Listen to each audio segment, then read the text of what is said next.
Ahojte, my sa spolu pozrieme na budúcnosť elektromobility, odhalíme zákulisie budovania nabíjacej infraštruktúry, aj fungovanie aplikácií a verte, že budete prekvapení, čo je všetko za tým.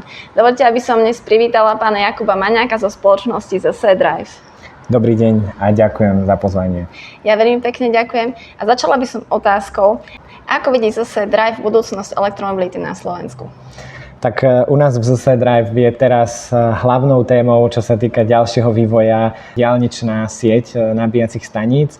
Boli sme jedným z úspešných uchádzačov v tendri Národnej diaľničnej spoločnosti a momentálne sa pripravujeme na splnenie veľmi náročného a krátkeho termínu pre vybudovanie nabíjacích staníc na tých diaľničných odpočívadlách, ktoré nám teda z tohto tendra pripadli. Čiže toto je aktuálne asi naša hlavná vyhliadka do budúcnosti, ale samozrejme aj mimo diaľničnej siete nabíjacích staníc pripravujeme viaceré nové lokality. Čiže tá budúcnosť, ako ju vidíme my, je určite v posilňovaní tých lokalít pre nabíjanie po Slovensku a zároveň spolu s tým kontinuálne rastie aj výkon tých nabíjacích staníc. 300 kW a 400 kW stanice sa stávajú čoraz častejšími a bežnejšími. Takže vaše plány na tento rok je budovanie tej novej infraštruktúry alebo ešte aj niečo iné? Jedna tá stránka je samozrejme teda budovanie infraštruktúry, je to určite hlavný pilier toho nášho ďalšieho rozvoja, ale pripravujeme aj iné novinky pre našich zákazníkov. A máte aj jednu veľkú, prešli ste pod inú spoločnosť? A presne tak, tým základom pre náš ďalší rozvoj je aj táto zmena, teda prechod do ZSE energetických služieb, teda v rámci skupiny ZSE, ktorá má na Slovensku dlhoročnú pozíciu a pôsobenie, sme sa v podstate premiestnili z materskej spoločnosti Západoslovenská energetika AS do dcérskej spoločnosti ZSE energetické služby a táto organizačná zmena nám dáva základ pre nejaký ďalší rozvoj, určitým spôsobom ho bude podporovať. A čo to znamená pre zákazníka? Pre zákazníka to, poviem, takým spôsobom neznamená momentálne nič, pretože táto zmena je pre neho úplne transparentná. Našich zákazníkov sme informovali o tejto zmene, teda že ZSE energetické služby SRO sú nástupcom práv a povinností z našich zmluv zatvorených so zákazníkmi. A to je všetko, čo je na teraz potrebné. Nie je potrebné uzatvárať dodatky, nové zmluvy, ani nič riešiť. Automaticky sa teda stávate zákazníkom ZSE energetických služieb. A spomenuli ste aj nabíjacie stanice, tak sa môžeme pozrieť na túto tému bližšie, na to pozadie budovania. Tak vedeli by ste nám povedať, aký je celý postup od výberu lokality až po schválenie nabíjacej stanice a pustenie do prevádzky? Tak, ako ste správne povedali, začína to tým výberom lokality. Tu prebiehajú určité analýzy aktuálneho alebo nejakého budúceho predpokladaného trafiku v tej danej lokalite, čiže pozeráme sa napríklad na registrácie elektrických vozidiel v danom okrese a celkovo ich pohyb po cestách daného okresu. Pozeráme sa na aktuálne pokrytie daného okresu, či už nami alebo konkurenciou, ale zaujímame sa aj o nejaké atribúty tej lokality, hlavne teda akvirované lokality v poslednej dobe, tam už dbáme na nejakú vybavenosť tej lokality. Pekným príkladom sú Kauflandové lokality, kde viete nakúpiť, lokality v spolupráci so Slovnaftom, kde máte toalety, čerpaciu stanicu, alebo lokality v spolupráci s sieťami obchodov, ako je OC Klokán a podobne. Ďalší postup? Veľmi dobre. Po tej analýze a výbere lokality a teda jej schválení sa začínajú samotné povoľovacie procesy, ktoré môžu byť niekedy aj veľmi komplikované a zdĺhavé. Po povolení stavby sa spúšťa samotná výstavba a na konci kolaudácia a uvedenie tej stavby do života. A koľko to tak celé trvá? Ktorá tá časť je taká časovo najnáročnejšia? Toto veľmi závisí od lokality a hlavne od pripravenosti pripojenia tej danej lokality. Sú lokality so silným elektrickým pripojením, kde nie je potrebné dobudovávať tú elektrickú infraštruktúru, ale len sa na ňu pripojiť. Vtedy to je o mnoho jednoduchšie a rýchlejšie. Naopak sú lokality, kde je napríklad potrebné dostavať trafostanicu. A toto je veľmi zdĺhavý proces. Už sme si povedali, že podľa akých faktorov vyberáte lokalitu. A čo je ešte pre vás taká priorita? Napríklad aj vidiek, alebo skorej sa pozeráte na mesto?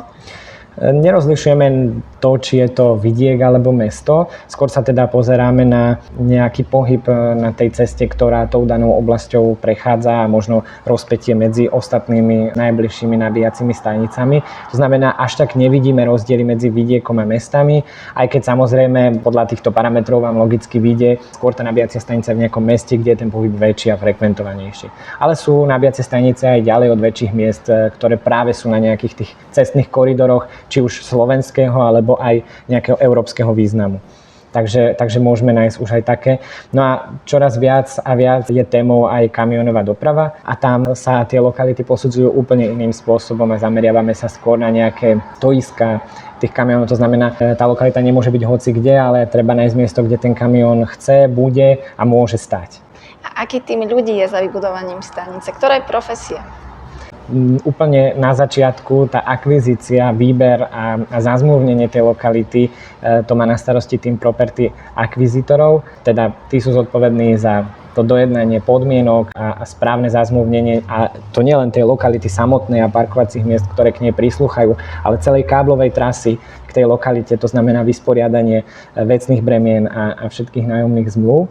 No a následne pristupuje tým výstavby, ktorý už je teda v podstate takým projektovým manažérom tej samotnej výstavby a na úplnom konci si tú lokalitu, keď už je postavená, preberá tým prevádzky. Teda ten tým prevádzky by mal potvrdiť, že je tímom výstavby dobre postavená a že je schopný ju prevziať do svojej správy, do prevádzky a prevádzkovať ju pre verejnosť. Ako zabezpečujete servis, spoľahlivosť nabíjacích staníc? Toto je veľmi náročná téma a to je hlavne kvôli tomu, že tá sieť je roztrúsená po celom Slovensku. To znamená, nejde a nie je možné ju servisovať z Bratislavy. Teda máme viacerých aj kolegov, aj servisných partnerov, ktorí sú rozdistribuovaní po celom Slovensku, aby vedeli k tej lokalite prísť v nejakom rozumnom čase. V minulosti to takto nebývalo. Servisovali sme stanice z Bratislavy, ale odstránenie poruchy trvalo o mnoho dlhšie. Predsa len, aj keby ten technik zareagoval okamžite, tak kým príde z Bratislavy do Košíc, tak mu to zabrie 5-6 hodín. A to ešte pri lepšej premávke. Ale tým, že máme servisných partnerov teraz už rozdistribuovaných po Slovensku a nejdú z takej diaľky, tak odstránenie tej poruchy je o mnoho rýchlejšie. Pričom tie poruchy sú prioritizované od tých staníc najvyššieho typu, teda DriveX, ultranabíjacích staníc, následne cez DC, až po tie stanice najnižšej priority, teda AC nabíjacie stanice a iné. A s akými technickými alebo legislatívnymi výzvami sa stretávate? Stretávame sa hlavne s tými legislatívnymi prekažkami, to znamená, pracujeme hlavne so stavebným zákonom. Vieme si predstaviť, že niektoré veci by fungovali jednoduchšie, ale naši odborníci si s tým vedia poradiť. Len je to práve niekedy zdrojom nejakých časových prestojov, ktoré jednoducho nevieme ovplyvniť. Aj keď sa veľakrát zákazníkom zdá, že lokalita je už predsa postavená, prečo nie je spustená, no tak pravdepodobne čaká na vydanie tej kolaudácie alebo jej správoplatnenie. Pričom v správoplatnení si môžu jednotlivé subjekty uplatniť nejaké svoje pripomienky, pričom tie musia byť následne posúdené a vyhodnotené a to môže oddiaľovať čas toho skolaudovania tej nabíjacej stanice. A pokiaľ nie je skolaudovaná, legálne nemôže byť prevádzkovaná. S akými otázkami alebo problémami ľudia volajú na vašu infolinku? Musím povedať, že najčastejšie nám volávajú s dvomi vecami. Prvá sú otázky k produktom a službám, to znamená, ľudia sa informujú o tom, ako fungujú služby, produkty, cenník, virtuálna batéria a tak ďalej, hlavne keď sa dejú nejaké zmeny.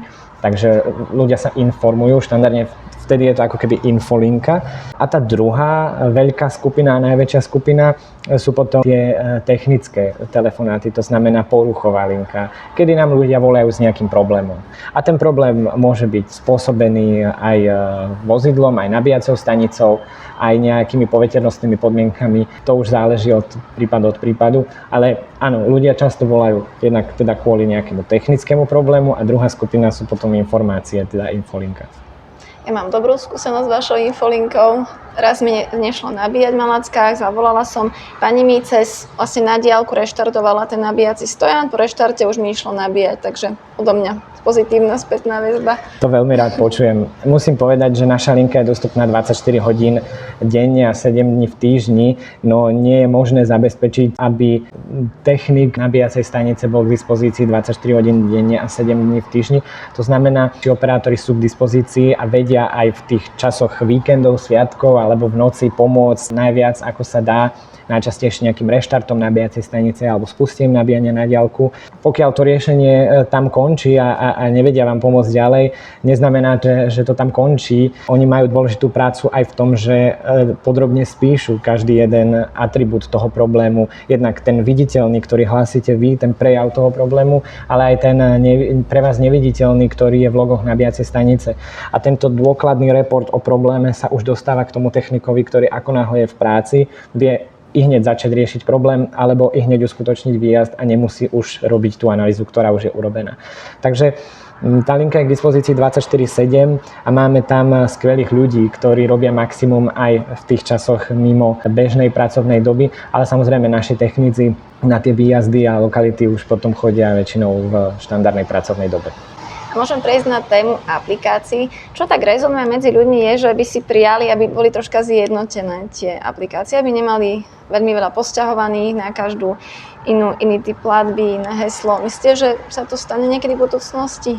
Tak myslím si, že každý ten poskytovateľ chce mať primárne toho zákazníka v svojej službe, svojej mobilnej aplikácii, ale to, aby zákazník nemusel u každého poskytovateľa nabíjať nejakou samostatnou kartou alebo aplikáciou, častočne rieši roaming. A samozrejme, ten roaming je o niečo drahší ako bežné nabíjanie, to znamená, pokiaľ niekomu ide o tú cenovú efektivitu, tak radšej zvolí tú ďalšiu aplikáciu, aj keď to je menej pohodlné. Zatiaľ je to nejako takto. V budúcnosti môžeme očakávať niečo podobné ako mobilní operátori, to znamená, roaming je určitým spôsobom regulovaný na úrovni Európskej únie, možno nie, že také v budúcnosti bude aj v elektromobilite a tým pádom ten roaming nebude tak cenovo odlišný od bežného nabíjania a vy si vyberiete jedného poskytovateľa a v prípade, že budete nabíjať v roamingu, nebude vás to ani cenovo obmedzovať a tým pádom už vôbec nemusíte riešiť karty a aplikácie iných poskytovateľov. Plánujú sa nejaké novinky v aplikácii? Musím povedať, že áno, radšej ich však budem komunikovať až vtedy, keď budem môcť ukázať konkrétne výsledky. To znamená, v tejto chvíli nejdem nič sľubovať, máme sa na niečo tešiť. Ale určite sa máte na čo tešiť. Musím povedať, že aplikácia je našou prioritou a ten prístup, ktorý momentálne volíme, je komplexná hĺbková analýza, ale o to väčšia zmena k lepšiemu, keď už teda príde do tej produkcie. A mňa vždy zaujímalo, ako fungujú aplikácie tretích strán, tá spolupráca. Pretože napríklad Plugshare alebo ABRP, tak my vidíme vaše stanice v reálnom čase, ich dostupnosť, informácie o nich. Ako funguje toto prepojenie? Musím povedať, že toto prepojenie funguje do veľkej miery nezávisle od nás, hlavne v prípade napríklad toho Plugshare. Títo poskytovatelia takýchto služieb alebo webov si ťahajú dáta z nášho backendu, do ktorého sme aj my pripojení, ktorý je pre nás službou a určité dáta o nabíjacích bodoch zverejňuje takýmto tretím stranám. Deje sa to nezávisle od nás. Je možná aj spolupráca priamo s nami a majú niekoľko partnerov. V minulosti, a myslím, že doteraz je to aj prevádzkované, to bolo napríklad hlavné mesto Bratislavy. To znamená v podstate ktokoľvek, kto má nejakú mapu a chce tam pridať vrstvu nabíjacích staníc, tak my mu vieme poskytnúť dáta o našich nabíjacích staniciach, nie o cudzích, ale o našich nabíjacích staniciach áno, na základe spolupráce cez API.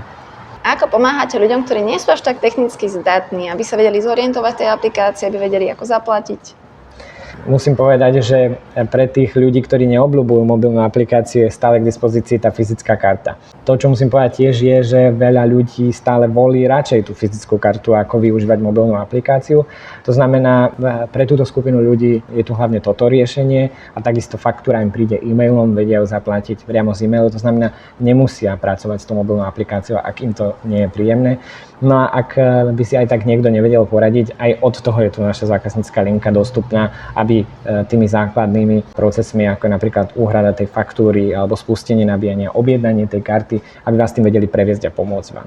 Zatiaľ sa však stretávame skôr s tým, že ľudia sú súčasťou elektromobility, sú veľmi technicky zdatní, čiže tento problém s nejakým odmietaním tých elektronických technológií sme sa s tým zatiaľ veľmi nestretli.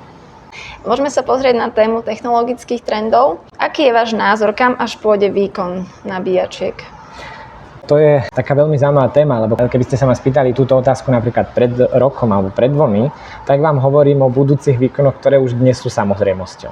Hej? Čiže ten vývoj ide extrémne rýchlo dopredu a napriek tomu, že my už nejaký čas si myslíme, že tie výkony už ďalej nebudú rásť, lebo sa dostávame na také časy nabitia, ktoré už sú za nejakou hranicou vnímania, že reálne to nabitie je kratšie než to použitie toalety, tak napriek tomu tie výkony ďalej rastú a stretávame sa tu už s testami mnohých čínskych značiek, ktoré testujú 1000 kW nabíjanie. Takže momentálne ten cieľ bude určite ďalšie zvyšovanie výkonov, minimálne na 1000 kW, ktoré už teraz niekde vo svete a postupne aj tu v Európe existujú.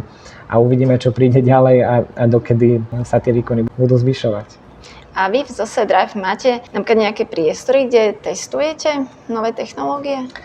Áno, jednak v Zose Drive tu v Bratislave, teda samotné, nazvem to také laboratórne podmienky v našej kancelárii, ale aj reálne podmienky na našom parkovisku v našej budove. Máme tam vybudovaný taký hub pojený z AC nabíjacích staníc, ale aj DC nabíjacích staníc, pričom sú tam rôzne typy nabíjacích staníc, aby bolo možné práve testovať na rôznom type hardwareu, s ktorým pracujeme. Tak ako keby na druhej strane máme aj veľké vývojárske a testovacie laboratórium v Nemecku, ktoré je súčasťou skupiny E.ON, nachádza sa v Essene.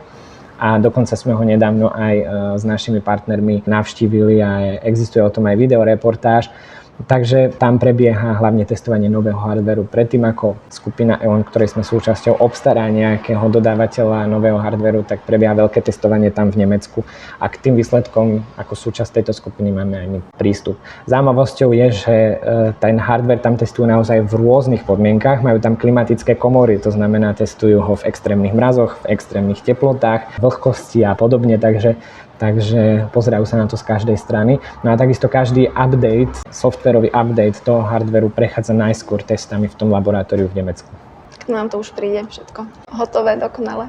K vám to príde už nejakým spôsobom skontrolované, aj keď v tých laboratórnych podmienkach nie je možné zreplikovať dlhodobé testovanie, ktoré už potom urobí zákazník. To znamená, niekedy sa stáva, že ten softwarový update toho hardwareu nie je až taký dobrý, aj napriek tomu, že prešiel nejakým testom v laboratóriu. No väčšinou hneď krátko za ním prichádza opravný softwarový update, ktorý tie problémy, ktoré sa dodatočne identifikovali, opravuje.